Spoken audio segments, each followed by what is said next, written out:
Hey everybody, welcome to MCAT Radio. I'm Scott. And I'm Neil. Welcome to 101.5. This is a live radio show called MCAT Radio where we talk about Missoula Community Media Resource, otherwise known as Missoula Community Access Television.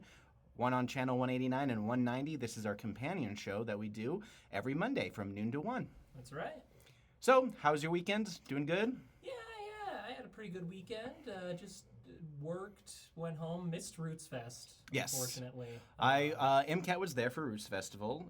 We had our little booth all set up for the old Kids Fest that was happening from 10 a.m. to about 2 p.m.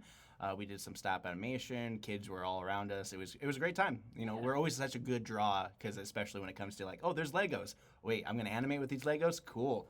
And then Wait, I can make things move on a picture? yeah, I did the I was like, oh, you can make your own toys come to life, kind of like in Toy Story. The Toy Story. Or you know our Toy Story that just came out this summer? It's like that. Toy Story 5.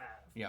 In And theaters this summer. yeah, and then of course, you know, like they were just kind of like there's kids that came and went. You know, it's a festival, so there's a bunch of different booths happening. There's some really fun stuff. Mismo was there. They had a couple of their pads there for kids to do some somersaults and some cute little tricks and stuff. Yeah, there's a lot of different booths. Animal Wonders was there. It was like Animal Wonders with all the animals that they had there. They brought some snakes and rodents as well. Fun. So there's some fun things having the kids interact with some of these animals. Yeah. Did you see that there was a cat hosted at the Roxy Theater for a little bit? Some kitten. They were. It was part of a fundraiser.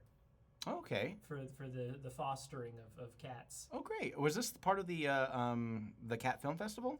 Yes. Yes. Okay, because that was like it wasn't just here at the Roxy. It was actually a nationwide thing. Yes, but the cat was local. Nice. From I think I forget the name of the company. It's like Heidi's Cats or something like that. Okay, that's cool. Yeah. Yeah, there's a lot of organizations here in town from Animeals, the Humane Society, and a couple of nonprofits around. That might be one of them as well to help generate and help house and rehouse kittens and dogs alike and pets. Mm-hmm. Yes, I just went back and saw one of your cat videos you got up on social media. You did? I did? Yeah, sitting at the top of your stairs. Nice. Yeah. Goodbye, cat. I also just saw some old video from our mutual old roommate and their cat, Welly. Oh, really? Beef Wellington. So they recently posted a new one? No, I just went and saw it on their profile the other day. Sweet. Yeah, when Beef Wellington was just a little kitten. Oh, yeah. I mean, the cat's still kind of small for its size, for sure, yeah. compared to even your cats. Oh, yeah. Anyways, so you just told me when you walked in here, you're now doing 12 credits in the University of Montana. Yes. 3 classes, 1 independent study where I am editing the feature that we worked on together. Yes. Nice. And then we're gonna have to figure out a time to do some more filming around here, so we'll get that done. Yes. Maybe like a Sunday or whatever. Yeah. Well, we'll get her done. We'll get it done. Get it done. Yeah. Take the shot. Yeah. I have a clip for you guys. This is a thing that we filmed through MCAT. We do a State of the University address, and this is part of the 20th. Basically, this is the new president of the University of Montana delivering this address, Dr. Jeremiah Shin. He's the 20th president of the University of Montana. 20th. Wow. Like, there's a lot of years Yeah. the university has been around, and having a 20th president, wow, there's definitely some good retention there at the University of Montana in that regard. So here's Dr. Jeremy Shin talking about, you know, the future and students and what they're studying and just the future of, like, science and technology overall. So here's a little taste of that. Our students are doing science. They're in labs. They're in the field. They're working alongside our faculty. They're asking questions that don't yet have answers. And they're contributing to discoveries that matter to our world. Now, I'm emphasizing that we're a great science university because the world our students are entering will demand both sides of the university. It will demand people who can think critically, who can communicate clearly, understand history, and wrestle with profound ethical questions. And it will demand scientists who can understand increasingly complex systems. We don't have to choose. We are a university of the liberal arts and humanities, and we are a university of the sciences. And in the age of artificial intelligence, I believe that combination becomes even more important. AI can answer a question. It can write a paragraph. It can analyze a data set, but it can't replace human judgment. It can't decide what's worth pursuing. It can't determine what's right. And it cannot tell us what kind of world we should build. Those are human questions that require the habits of mind that a great liberal arts and humanities education develops.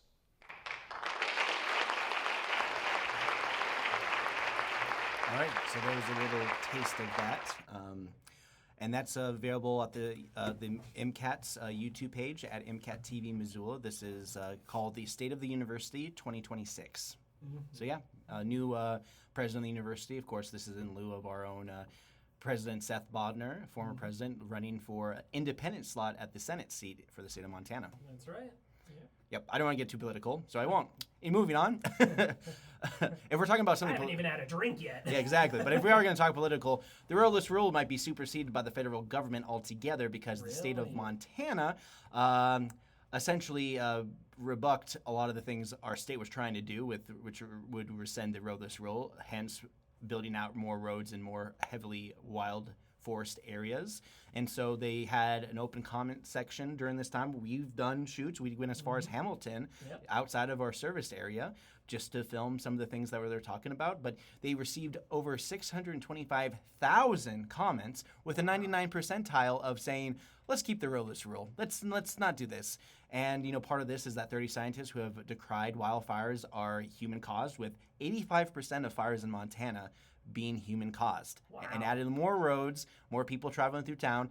Heck, can you imagine somebody who sparks a fire just by flicking their cigarette outside their window? Just like that. That's usually the thing that happens with fires, and we've been dealing with drought. Probably 18 out of the last 20 years, we've had a declaration of emergency when it comes to droughts for Montana. Mm-hmm. So it's a far cry from, that kind of thing. So if you're not from Montana, I can understand that a lot of federal governments just do whatever you want. We're going to just do it by the numbers instead of doing it by the science.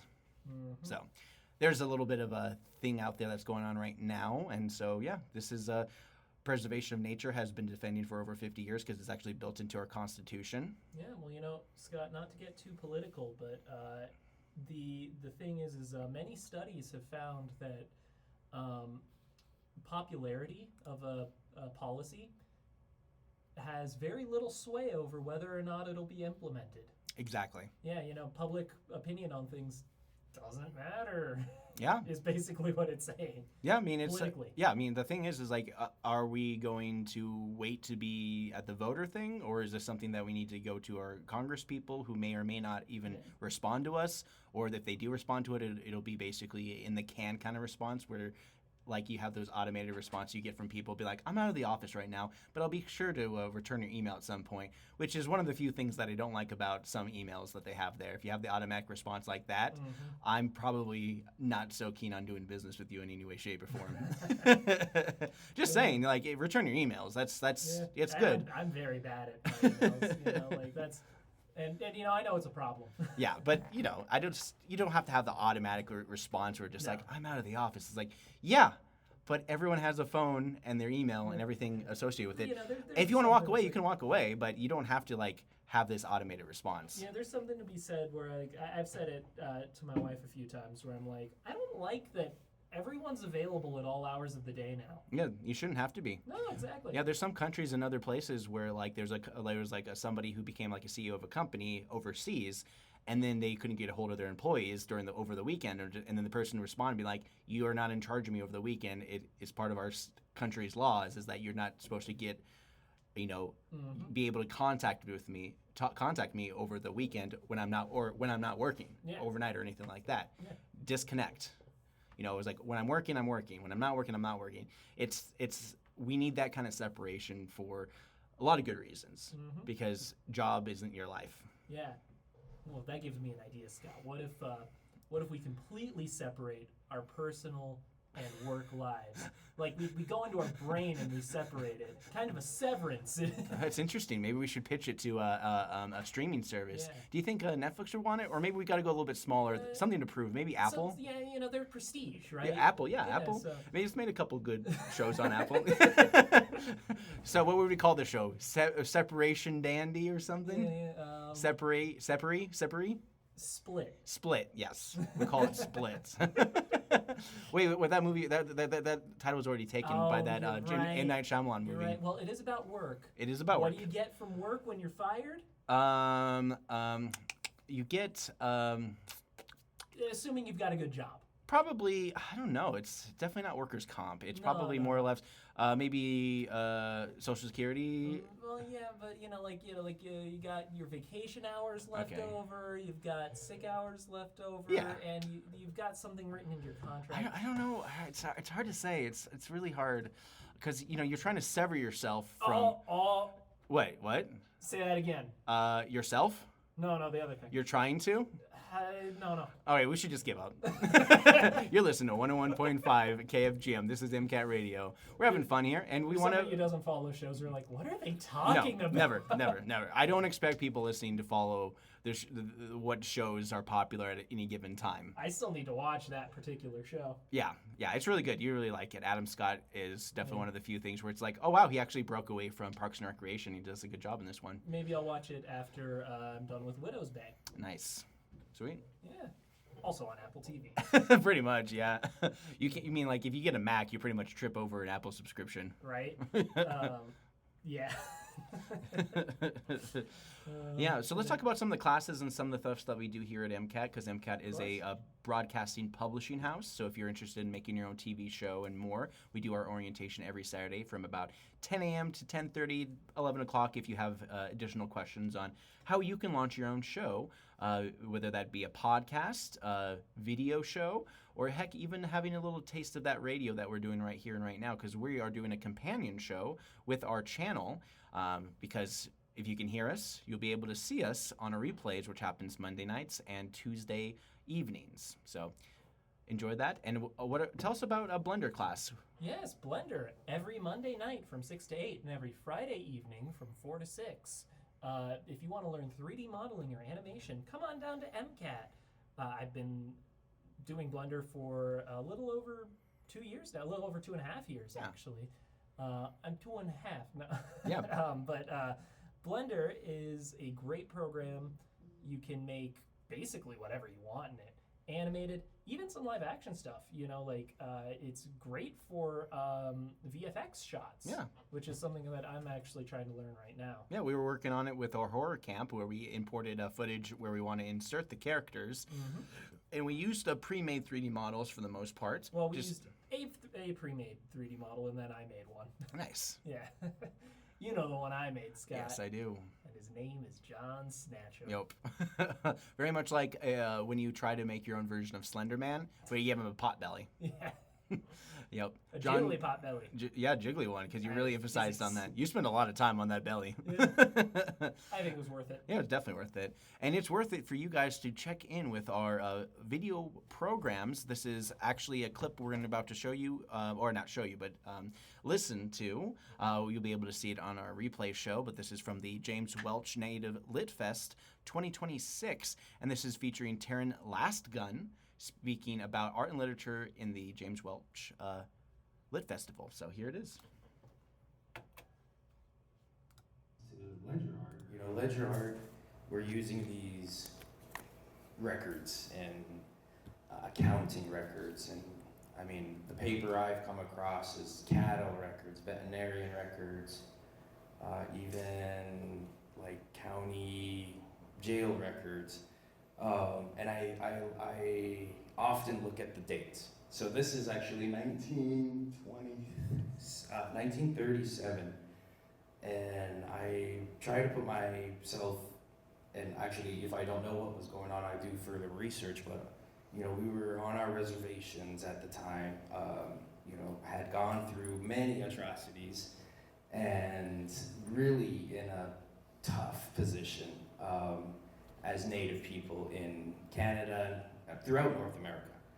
And so I look at these records and think of, what am I going to document? What do I want to put on top of this and give it a new life?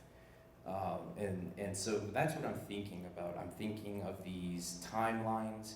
I'm thinking about the work that I'm adding to it as a modern, contemporary Piikani person, and how this is basically what I would like to document and see in the future.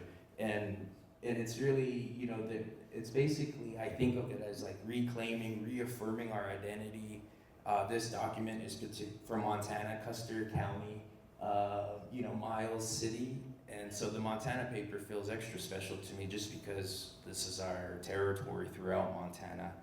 And yeah, it feels, one person told me, I got a comment that I was defacing these documents, and I thought that was the first time I had heard that, and it just struck me as odd, and but I could see what she meant after looking at the definition of defacing, and I was like, but no, I think of it as like giving it new life. Otherwise these documents would have been thrown away or discarded, and it's part of American history. There's so many layers to it, and so I love working with these ledger documents just because we're creating new records on these old records that our ancestors wouldn't have had their hands on. We wouldn't have seen these documents and be able to take them. So it's really interesting being Picani in 2026 and working with these documents that we wouldn't come across. Yeah, I think for me, There's a little taste of that, and that was Taryn Lasgun speaking on art and literature in the James Welch Native Lit Festival, covered by MCAT, that we did about a month ago, and you guys can check this out. This is the Blackfeet Visual Artist Panel. Mm-hmm. Yeah, a lot of great stuff MCAT does, programs. Heck, even if you want to learn a little bit about editing and you've got some of your own footage, we have editing computers out front here at MCAT. We're open Tuesdays through Saturdays here at the Missoula Public Library. Yep, we've got Final Cut Pro, the Adobe Suite, and DaVinci Resolve. Yep. All right, let's talk about,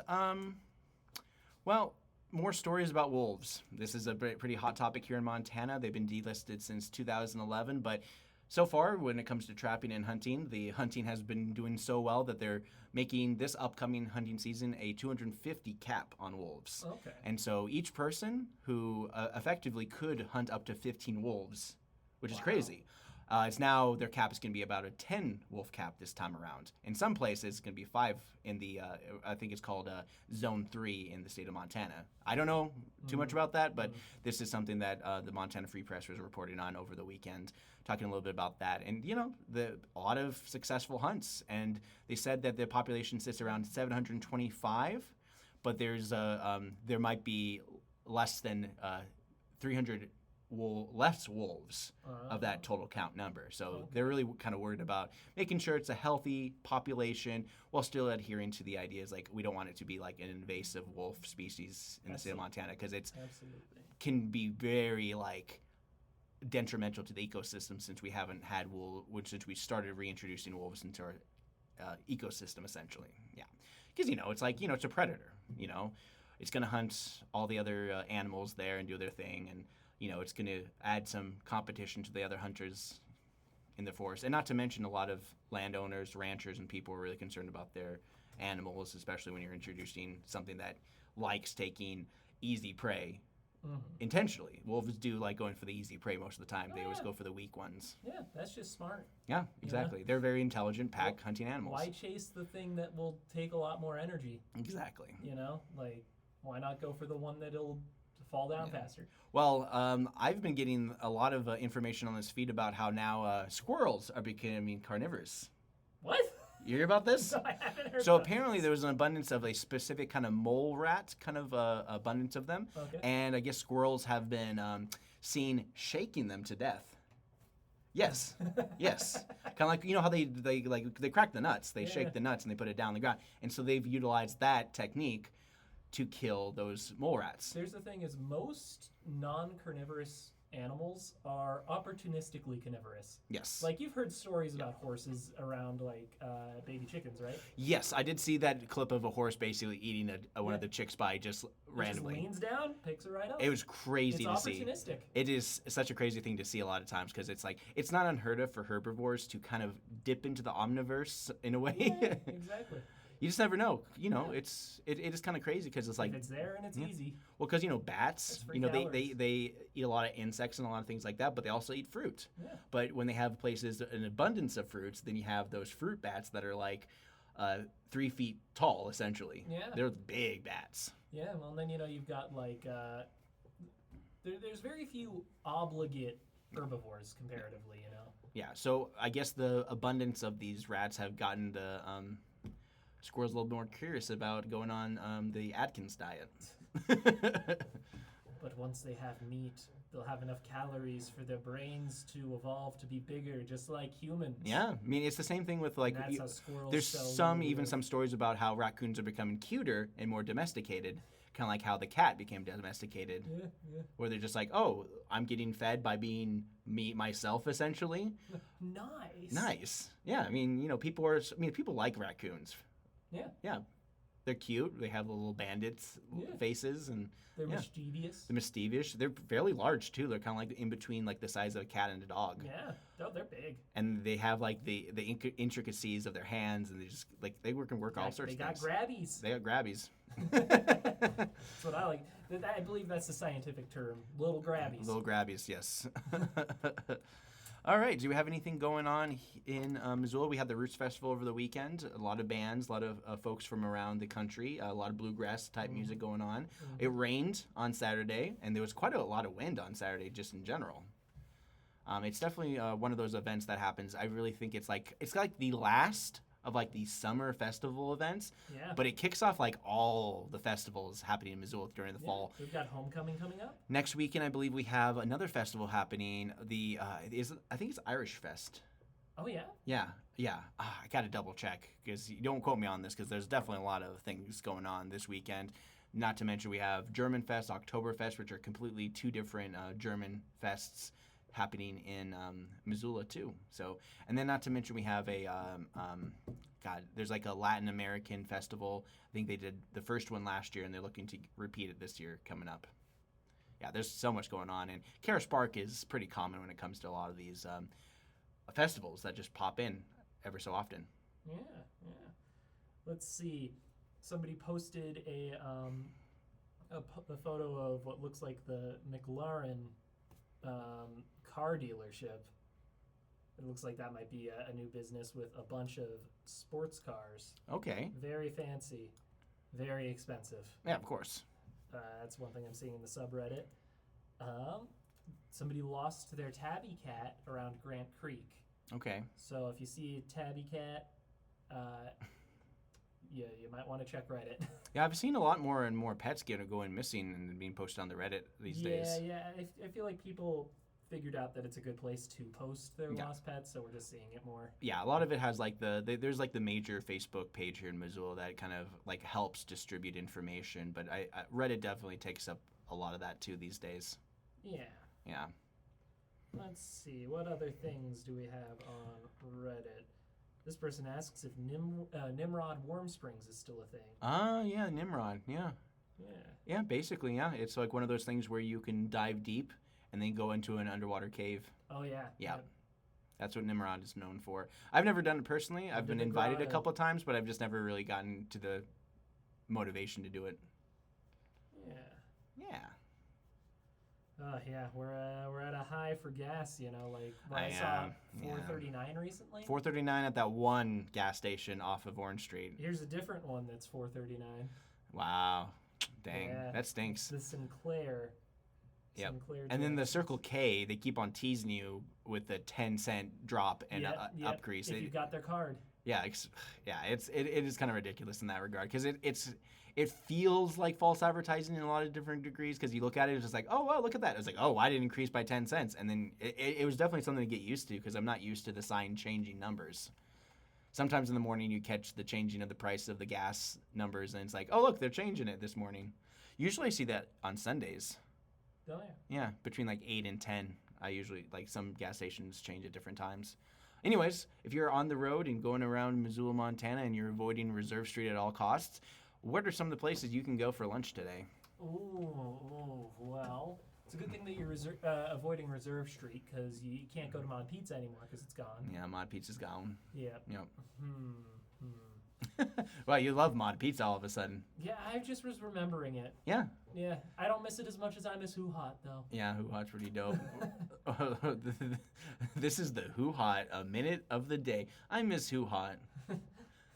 I miss it. You know, I used to go to Who Hot quite a bit. It was all you can eat. and you they know, would. I'm something of a hoo-hot fan myself. Oh, really? Yeah. Would you like to not go to Hoo Hot with me because it doesn't exist here in Missoula? um, This concludes your Hoo Hot minute of the show. yeah. Sponsored by nobody because Hoo Hot doesn't exist. You know what I'd really like today? A really good grilled cheese. Nice. Nice. I can't think of like the best place for a grilled cheese I just know. off the top of my head. That's I a know. good question. They don't really, when you think about grilled cheese, it's like people keep it simple, but who makes it complicated in Missoula? Look, you just want to like get a good sourdough bread. Yep. With like 2 or 3 kinds of cheeses melted. I had a grilled cheese when I went to Madison, Wisconsin. Oh, I bet that was good. Yes, because if they're not proud of their cheese in Wisconsin, what are they good for? No, just kidding. But no, it's literally that like 70s show? big cheese head and all that kind of stuff. Wisconsin Oh, yeah. cheese, cows, dairy, all that kind of stuff. Major export and not to mention, cheese curds. You know who was apparently really into dairy? What? Fidel Castro. Fidel Castro was really into dairy. That was his thing. Wow. Yeah, like he even tried to get a dairy industry going in Cuba. Great. He was trying to breed the perfect dairy cow for the warm environment, and all his efforts only produced 1 cow. He even got like the French ambassador there. He was like, "We've got good cheese, yeah," and he was like, "Yeah, but I'm French. I know what good cheese is." Right. Like, and French cheese is good cheese. Of course. You don't insult the French with their dairy. Yeah, I mean, when you're gonna go to Europe too with Yeah. France, and so you should get like one of those cheese plates and just do all the Ooh, cheeses. absolutely. You got to do I that. love cheeses. I wonder if they have cheese curds there because I think France cheese curds. Can you imagine? Ooh. But that would imply deep frying it. I don't know if France is known for deep frying anything in their Yeah. mainstream. It's more of an American thing. Yeah, deep frying thing is pretty common in America. I mean, like it appears other places. You go to UK, get some fish and chips. Yeah, of course. It's deep fried. Everything's deep fried. Yeah. Yeah. Yeah. Yeah. But then Italy, that's what I'm excited for cuisine Ooh, wise. yeah, with all the pastas, Oh, I love pizzas, antipastos, all that kind of stuff. Mm-hmm. Because you got to balance yourself out. Because I'm gonna have so many carbs. yep, you got to get pasta, then you got to get antipasto, which will counteract all the pasta. Because that's why I call it antipasto, right? Yeah. Right? No, just kidding. I know what I'm talking about. But it's my favorite thing to joke about. It's like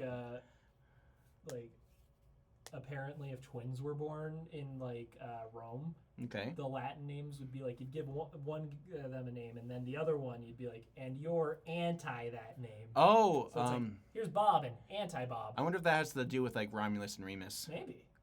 Because they're technically, I don't know if they were twins or just siblings. Yeah. But anyways, they're Raised by wolves. that's the implication. the story. The story essentially where they founded Rome, Romulus and Remus. That's kind of Yeah. like what they're known for. There's more to the history. I don't want to get too into it, and I don't know too much about Roman history. I know surface value stuff here and there. You tell me the Roman Empire isn't your Roman Empire? No, What is your Roman Empire, Scott? my Roman Empire. Here, hold on a second. Let me look that up. My Roman Empire recently became. What did I say?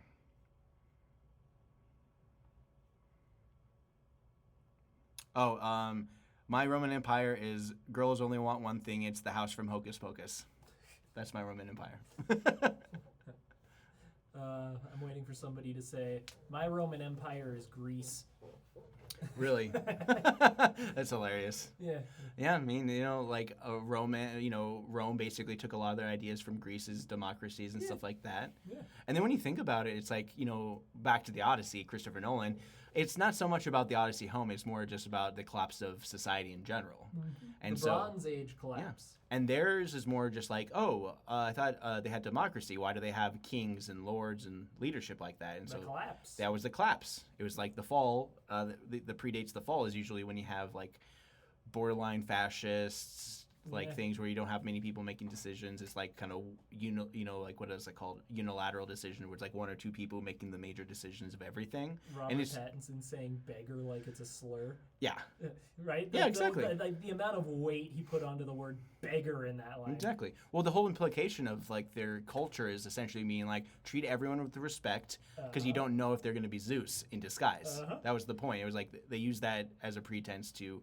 That was the part of the mythos of this particular movie, because it wasn't so much about Odysseus going back home, because it was like an interpretation of a book written by that one gal who did their own version of the Odyssey translation back in like 2007, 2011. Yeah. And then she's not even happy with the way Nolan even went the direction, because it took liberties from her book, but he made it his own thing. So yeah, I mean, she wasn't happy because it wasn't completely the perfect adaptation of her adaptation of Homer's Odyssey. So it's like adaptation on adaptation. Yeah. Hey, I watched the 97 version of the Odyssey, and it was kind of hokey. It was kind of fun. Yeah. Well, with Zeus's law there, Yeah. of treating everyone with respect, and that just not happening at all in the movie. Of course. Makes me think of Ghostbusters 2. But they had like a, what's it called, an eye for an eye kind of ruling towards the end of that one, because it's like, like Themistocles, the son of Odysseus, was just like, if you fight him, he has the right to kill you, and Yeah. you will. Yeah. But Ghostbusters 2, you want everyone in New York to be nice to each other. Yes. To get along. Yeah, I mean, that's a Maybe if they had Mamdani. my mom, Mamdani. my mommy. Maybe they had Mamdani. Yeah, exactly. My quote now, and it's like when people are complaining about Mamdani, it's like they're destroying the city, and I post sometimes like cats and dogs living together. I have pictures. They're adorable.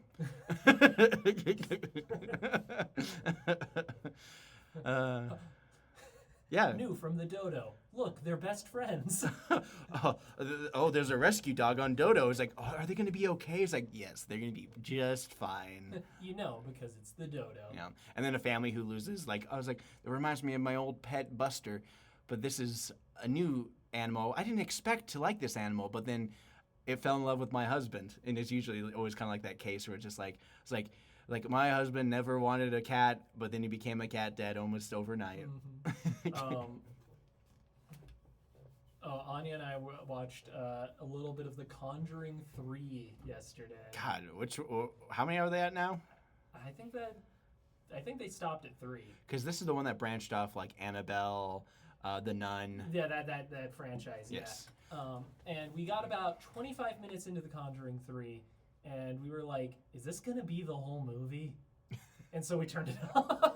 No, I mean The Conjuring itself, the movie is so good. The first one, yeah. They have like real footage from Yeah. the whatever when they actually did it, because the family was way bigger, We turned it off and ended up watching Annabelle, right? and then we were like, "Huh, this is okay."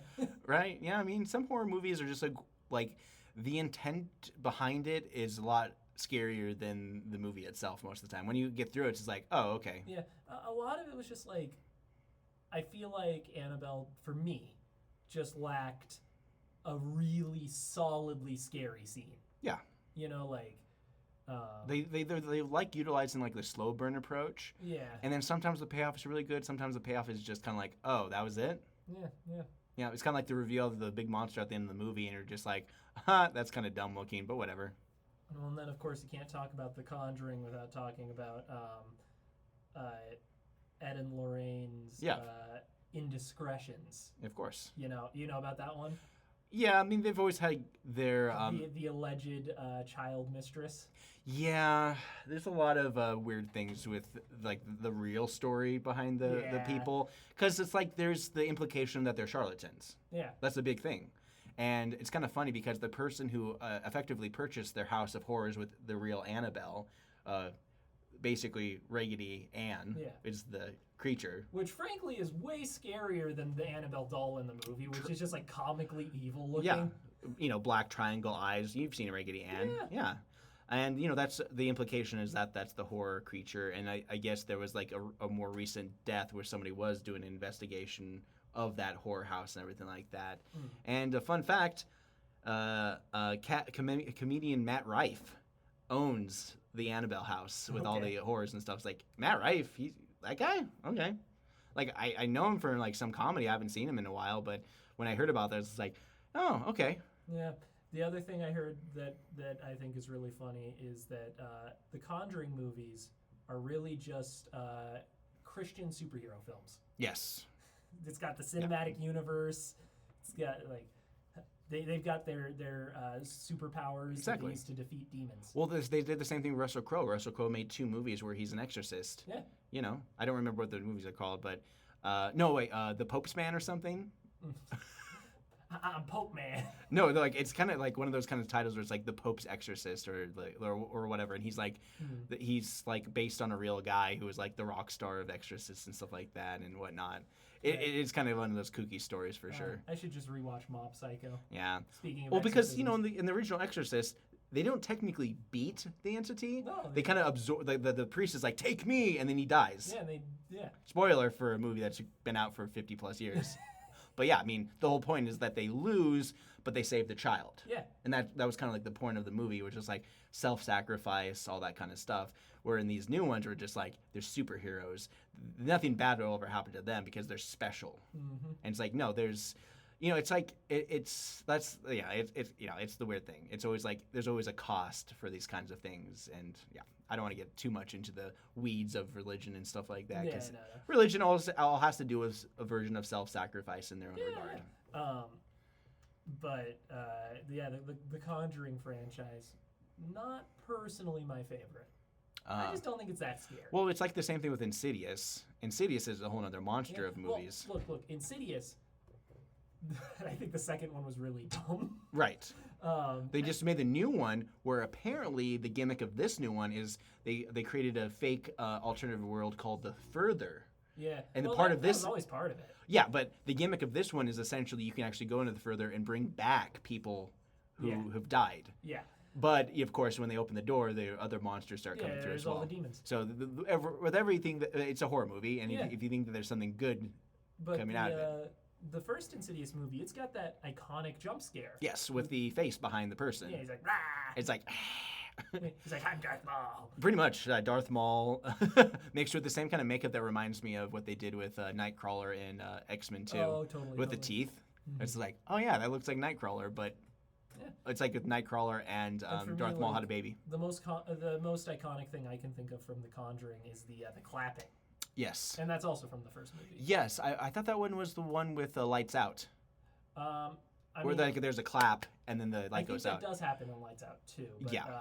But in the first Conjuring, she's like in the basement, and you like expect something from down the stairs, and then hands come out from Yes. behind her and clap, and everything goes dark. Yes. Yeah, that's iconic. That's an iconic scene, and they show that as a teaser in a preview before a movie was shown. Yeah. They do that with a lot of horror films now and again. Is Well, where honestly, I probably shouldn't have put that in the teaser because that's one of the best moments. Exactly. You know, it's the same thing with like when you watch a trailer, because that's the funny thing about Hollywood in general is like the people who make the trailers are completely different editors than the ones that make the movie. Yeah.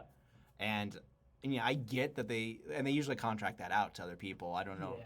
And you got to make it exciting enough for people to come see the movie. It's literally an advertisement. Exactly.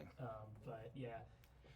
Contracting work is kind of kooky because sometimes when you have like a third party industry that kind of comes in on an already established company, it's kind of like how they interact with one another. Yeah. Oh, did we talk about the end of Oak Street yet? No, not at all. Okay, yeah. So if you haven't gotten a chance to see The End of Oak Street, it's the movie with Anne Hathaway and Ewan McGregor, known as Ben Kenobi, Obi-Wan. Yes. He basically, father, wife, they have their 2 kids trying to navigate life in the 1980s, and then they just get transported back in time to prehistoric age. Yeah. So, and that's basically the pretense of this movie, and they just have to survive. Well, it's crazy. It's bloody, it's gory, but it's not as gory as you would think. But there are moments of and terror. Then there's that one part where it's like, whoa! Exactly. It's like at first you're like I was sitting next to you, and you know like when the thing happened, you were laughing at first, and then it just happened, and it was like, oh, Yeah. that sucks. Yeah. But yeah, End of Oak Street is definitely one of those like B-level movies that you'd enjoy. I think it's a good movie just to kind of enjoy. It's very Spielberg. Yeah, it's PG-13 plus for sure. Yeah. But yeah. then another recent movie I just watched, Teenage Sex and Death at Camp Miasma. Oh, great. Yes. Yes, that was the one that I did see the teaser for, but essentially they make it a very David Lynchian story about Yes. a young up-and-coming writer trying to meet up with her, like, I guess her hero or somebody. Is she the So hero? she's a writer, producer. Right. She's trying to do a reboot / origin story of the Camp Miasma franchise, which is Okay. just right. She's a fangirl who's looking to produce a reboot and meets up with the eccentric creator. Meets up with the leading lady of the first movie. Oh, so she's not okay. So Who I'm hadn't been in any of the other movies since, but she is living at the original set of Camp Miasma. She bought out the whole camp. I see. So she kind of is like an eccentric person who kind of like is trying to hit the snooze alarm on her fame. A little bit, yeah. Hit the snooze alarm on her fame, but also reliving the past in the way that, like, she bought the camp. Exactly. You know, where the movie franchise came from. Well, it's not unheard of for like people to get really inspired by the movies that they make or are part of Yeah. to get immersed into that kind of culture. One thing you'd really like about the movie, Scott, is that they use matte painting techniques. Ooh. Yeah, Nice. so like they shot not in the winter. Most of the movie takes place in the winter, and they like framed up camera shots on the buildings, and then made a little mat for the camera itself, so that they didn't do it in editing. Wow. And then they just did classic matte painting. Wow, that's really good. Like, Yeah. there's a very specific scene when they did Fargo, season 1, Yeah. the Noel Haley show. There was a scene where they were running through like a thick fog of like snow, winter storm kind of stuff, and then when I saw the behind the scenes, it was nothing. It was just like a clear day. It was still snow on the ground, but they were able to utilize just a lot of technology to make it look like anybody can come out of the fog or Yeah. the storm at any point. Compositing tech. The and- compositing was so good. Yeah. And I do recommend people watch the first like couple seasons of Fargo. It's an anthology series where each season is about 10 episodes long. Kind of talks about each era of essentially a lot of people in the Midwest, upper Midwest, dealing with winter. It's always winter is kind of like the central piece in a lot of these things. And first season is really good. Billy Bob Thornton, Martin Freeman. Second season is a throwback because the guy from The Conjuring is also in this. Oh, yeah. He's the sheriff in this one. Yeah, And he's the- got such a defined face. He really does. I love that actor. He was also in the Aquaman movies. Yeah, I can't think of his name. He was also in the Watchmen movie. Oh yeah. He was Watchmen. Owlman 2. So yeah, he's like one of those actors that you're just like, hey, I love seeing that guy in movies. Yeah. But he just never gets those kind of movies that are just like boom, it's like you just know everything. Like it's there. But yeah, I do like seeing him in movies, and I'm terrible with names just off the top of my head. Yeah. There's also in entertainment. There is a indie movie, indie animated adult comedy that came out 2 years ago almost. Oh, is that the one about time travel? No, it's called Lesbian Space Princess. Oh, cool. Which is apparently hugely controversial. Well, yeah, the name itself would cause a lot of half the population to go crazy. Right, but it sounds like a ton of people just hate it, including like the more quote unquote woke Yeah. segment, just like due to writing, accusations of transphobia. I haven't seen it yet. I'm gonna watch it, make my own opinions. But Yeah. it's weird that it's blowing up now. The movie's been out for over a year. That's crazy. Yeah, and it's just over the last couple days I've Yeah. seen it blow up online. Well, like think about like this, like Ben Shapiro produced movie Lady Ballers. Oh yeah. Oh God! Like if you watch the trailer, just like okay, they're like they know what they're doing. They're trying to engage with the folks, and as you can hear from what I'm saying, it's also very triggering kind of movie for a lot of people. Yeah. But yeah, Yeah. it's God like Yeah. Ugh. I was just watching a thing on declining viewer retention for the Daily Wire And and then- their movies. And Netflix is also dealing with major decline in viewership for season 2. Like a lot of sophomore and junior seasons of their Oh yeah. Yeah. critically acclaimed shows have been seeing a major decline in viewership. I think that might be because that Netflix doesn't like put a ton of effort into advertising sequel seasons. Yeah, they put all their eggs into the Stranger Things baskets, and then they kept on like separating episodes and like prolonging the last season, different points. Yeah. And it kind of just ended because it was just like, let's get this over with kind of feeling. speaking of season 2s on Netflix, did you see the Blue Eye Samurai season 2 Yes, trailer? I saw the trailer. It doesn't give anything away. Nothing away. It's all on the boat. It's all on the boat. It's probably going to be like That's like first episode. it's like first and only episode, probably like on the boat. It's going to be all on the boat in the first yeah, episode. Exactly. I do hope that they get around, but for the most part, it's going to be essentially in London as Yeah. opposed to Japan. Samurai in London. Yeah, That's it's gonna be cool. cool. Yeah, it's gonna be awesome. And then, I don't know, she might even spark the suffragettes in the UK. Maybe, Well, who maybe. knows? Maybe, Yeah, maybe. but you know, she's parading around as a guy in the first season, Yeah. and she wears glasses to hide the fact that she has blue eyes Mhm. because Hence the name. she is discriminated against because she's half breed. Mhm. She's half probably British and half Japanese, Mhm. and she's had a hard life upbringing. It's a great series. It's definitely rated R+. Yes. The villain of the first season is great. Kenneth Branagh. Yeah. He played Hercule Poirot in the modern reboot of Murder on the Orient Express, Yeah. Death on the Nile. He's great in that He show, is though. the best in the whole thing, and you understand 100% what his motivation is. Yeah. That's what you need in characters. As long as you know exactly what their motivation is, that's all you really need. It's like, that's why you always hear the saying, it's like, what's my motivation? What's my motivation? Mhm. It's like, you should know where the character is coming from. Yeah. That's all that matters. And I think, especially when you're an actor or creating characters in general, care about the characters more than anything. This is actually a quote from Dorothy Johnson, who is from Montana, who wrote The Man Who Shot Liberty Valance. Oh yes. Because yes. originally, the John Wayne character was supposed to be the brother of the damsel. It wasn't going to be like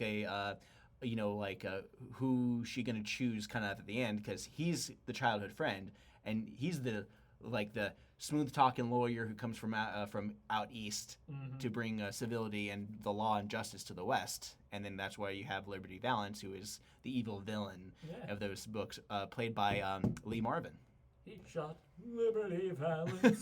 He was the greatest of them all. Yeah, but there's a great book, and I always refer to it as basically 100 years of journalism in the state of Montana, and it basically talked about the turn of the century. The book was published in the 1980s, so there's none of that modern, new stuff that is currently going on right now, which can kind of reflect the emergence of yellow journalism of the 1920s and 1930s, where yellow journalism, William Randolph Hearst, what kind of rise of him, Yeah. Rockefeller. all that kind of, just all that influence of big money Yeah. into media, newspapers. They'd have AM prints, they'd have PM prints, they'd have printers running 24/7 for the next news tidbit for people to read. When Rockefeller hoards enough money to let Matt Gordon produce his shows, Yeah. anything goes. Pretty much. And Rockefeller lived to be like 101, and he really believed in getting organs of young people to replace him. He basically kind of replaced a lot of his body parts just to stay alive just a little bit longer. Yeah, that's also a great arc in BoJack Horseman, White Whale. White Whale, yes. Yes. If you haven't seen BoJack Horseman, it's definitely a great telling of a satire about Hollywood. Yeah. You know what I think is hilarious is I've heard, I have no verification for this, but I've heard through the rumor mill that in the pitch for BoJack Horseman, it was like, no, this isn't about making fun of Hollywood. This isn't about satirizing Hollywood, and then that's all they did for 6 seasons. 100%. And it's great. It's great. It's so good. Will Arnett, one of his best performances that nobody knows about. It's such a hidden gem, and it really feels like it's a niche amount of people who actually like BoJack Horseman. And I never really got into BoJack Horseman until maybe season 4, and then I rewatched all of them. You got me onto it, I remember. Yeah. Because you showed me the songs through the decades Yeah. clips, or it's like generic 90s grunge songs, something about Seattle. Yeah, they love their tropes for sure. Yeah. It was so good. And, essentially, BoJack Horseman is imagined a world where the actor, the main star of Full House, Bob Saget, and his kind of journey. They're basically, it's like almost a one-for-one of Bob Saget's life in that regard, of being disgruntled Hollywood guy after the fact. I'm not saying Bob Saget was disgruntled after the fact. It's very fictionalized. It's very fictionalized, and it really pulls a lot from that late 80s, early 90s family it pulls sitcom. a lot from Full House. Exactly, a lot from Full House. And then, of course, Mr. Peanut Butter, who plays the anamorphic dog character, who is played by the incomparable Paul F. Tompkins. Oh, he's great. Which he's so great. He has the voice, and it's definitely one of those perfect shows worth seeing. And it does the one thing with all the characters in the entire show is it gives them such good pathos and empathy and care for each character. Don't get me wrong, there's some characters who are just kind of fly-by-night caricatures of real people, but they also have deeper meanings, which it's definitely a high recommendation from me, and it's very adult in coming through. And I think the whole idea behind it is like, I think the comedy kind of like makes you put your guard down, but then when it hits you, it hits you. Yeah. Oh, so it sounds like I heard that the Rocky Horror Picture Show is coming back this year. Cool. And that's going to be the live stage show that is Yes. pretty much a staple here in Missoula, Montana. Yes, last year it was gone due to scheduling issues. Yeah, but this year it looks like it's back on, and hopefully it'll be at the Wilma Theater. I remember they've done it at, I think they've done it at the Wilma Theater for more The whole times than time, not. I think, Pretty much yeah. the whole time. I don't know if they ever did it at like the West Side Theater or anything like that. I heard some things, but I didn't hear anything too specific, but I'm pretty sure it's going to be at the Wilma Theater. Don't quote me on that, but for the most part, you can expect the Rocky Horror Picture Show live show happening here in Missoula. They usually do 2 shows, an evening show, and then there's the midnight show. Yes, that's the real raunchy That's one. the real raunchy one, where you all are encouraged to get dressed up, shout all the quotes that you would shout from the movie. It's a whole experience. Yes. Always fun. I've actually only gone to the live show once. Yeah. It's definitely worth it. Yeah, I'd go again. No. I like Rocky Horror. Yeah. It's a completely ridiculous story. Yeah. Also, I want to give us a station ID. So you're listening to 101.5 KFGM. To learn more about KFGM and how to do your own radio show and to listen live online, you can go to 1015kfgm.org to learn everything you need to know about it. I do have a clip for you guys, and then we're going to wrap up our show in a bit.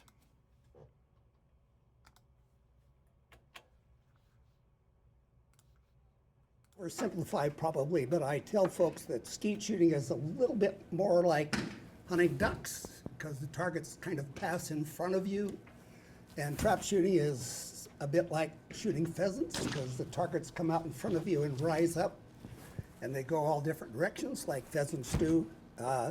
Wobble trap is kind of a combination of both of those things, and it's great practice. Olympic trap is a whole different animal. If the targets go faster, the targets are smaller, you shoot at them with less lead. So it's not easy to make the Olympic team. But if you'd like to practice, we have the facility, and it's the only facility between Seattle and I think Colorado Springs. It's an expensive thing to set up, and we set it up about 3 years ago.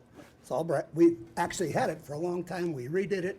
It's all brand new, got the best equipment you could buy. We're ready for people to come out and become Olympians if they'd like to. All right, so that was a little taste of the Trap Skeet Club with the member Larry Flanagan speaking about the skeet. So if you're interested in skeet shooting, being a part of the Olympics, because that's a big thing, especially the biathlon, which basically puts you on skis and you get a gun. Ski gun. Yeah, that's basically what it is. The whole point is that you're like skiing or cross-country skiing across the area. Then you have to slow your heart rate enough so you can aim and shoot. Yeah. So it sounds intense. It's a very intense kind of thing for sure, because it's like you're doing all this energy just to get to the point, but then you have to calm yourself down to take the shot. Yeah, I'm going to have to go target shooting soon. Yeah, so skeet shooting, I didn't really know that was a thing here in Missoula, but it looks like it was out there and available for folks who want to do it. So it is, I know that the Missoula Glacier Ice Rink does some curling for folks, so there's definitely some entry level areas for people interested in basically being Olympians in their own regard. My favorite thing is that if you're good at shooting a bow and arrow, essentially you can be on the bow and arrows team for the Olympics if you're really good at it and win all those competitions. That's cool. It's crazy because I literally saw a guy who is basically my body type, a big guy like myself who doesn't probably should go work out more often, and he was on the Olympic team. Yeah, Anya used to do target archery. Yeah. Yeah, it's I mean it depends, and of course they have different levels, probably like the how many pounds and all that kind of stuff. Because It's a real workout on the arm. it is. You have the 50, 80, 100-pound bows, Mm-hmm. Compound bows, like all these different terms. I'm just kind of coming to mind, but don't know 100% because everyone has their own level of entry. Yeah. Yeah. And it's and then there's also just shooting guns and aiming, right? Yeah, It's yeah. like, what was that one guy from Turkey who didn't have like a special apparatus on Yeah, his it's eyes? like- He's like a retired military guy, and everyone's Yeah. just like, don't mess with this guy because he became a meme online. Well, it's because he walked up and he had the most relaxed posture while he did it. No, he really did. He was just all casual about it. For him, it's like going to the office Mhm. because that's really what it is. Is like you got to stay calm. Yeah. Yep. Let's see. All right. What other thing? Because I'm on the MontanaFreePress.org right now. Yeah. So yeah, I mean, essentially, they're talking a little bit more about the elections, especially with their senior. Coming right up. I've sen- seen a reduction in political ads. Really? Yeah, there were some right in the middle of the summer, Yeah. and then I haven't seen many. Really? Because a lot of money was being paid for the primaries. Exactly. Like a lot of money going to the primaries. Exactly. I know that there's I've been getting a lot of ads on my Instagram basically saying donate to, the Michigan senator who basically said that they spent all their money just to get the primary. And now they're looking to get money so they can actually go against their senator in Michigan in that regard. Because, the Democrats aren't going to support somebody who is like somewhat DSA backed, but he's not completely DSA. That's the thing. It's like that's a common misconception with him because everyone's basically projected what they believe this person is, Al Saeed. And he's basically just like a doctor who decided to run in politics to help the people. And he was running as a Democrat primary. And he got backed by the DSA for a lot of his views, but he wasn't completely DSA. And so that is the common trope that Republicans have against the Democrats is like, oh, they're a socialist. And socialism's going to lead to North Korean, It's a naughty, Cuban. naughty word. It's a naughty word. And, they're using these harsh, words against people who, are...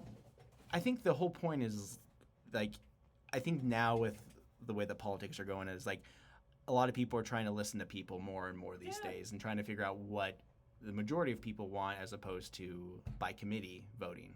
So, I don't know. It's going to be an interesting election. I'm not going to talk too much about it, but anything else you wanted to mention? No, anything one more that's reminder happening? for my Blender workshop Yeah. tonight from 6 to 8.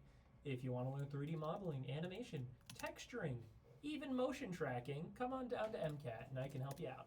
And tonight is MCAT will be covering the City Council meeting. Last week we finished the budget for the City of Missoula for fiscal year 2027. MCAT was also put into that budget as well for the fiscal year starting in January, because our fiscal year usually start in July. But we That's got our bundled up within the city for approval. And how we get our money is not through taxes. We get our money through franchise fees, which is people who subscribe to Spectrum Cable. So that's how MCAT gets our money. In a lot of ways, city gets the money through us. In that regard, a percentage. But we still use those funds for operating and making sure that City Council gets broadcast for your viewing pleasure. That's right. All right, so let's see. The time is currently 12:59. Yep. Yeah. I think this is a good time to stop. I want to thank You've everyone for been joining listening us. to MCAT Radio on KFGM 101.5. I'm Neil. And I'm Scott. Thanks for listening.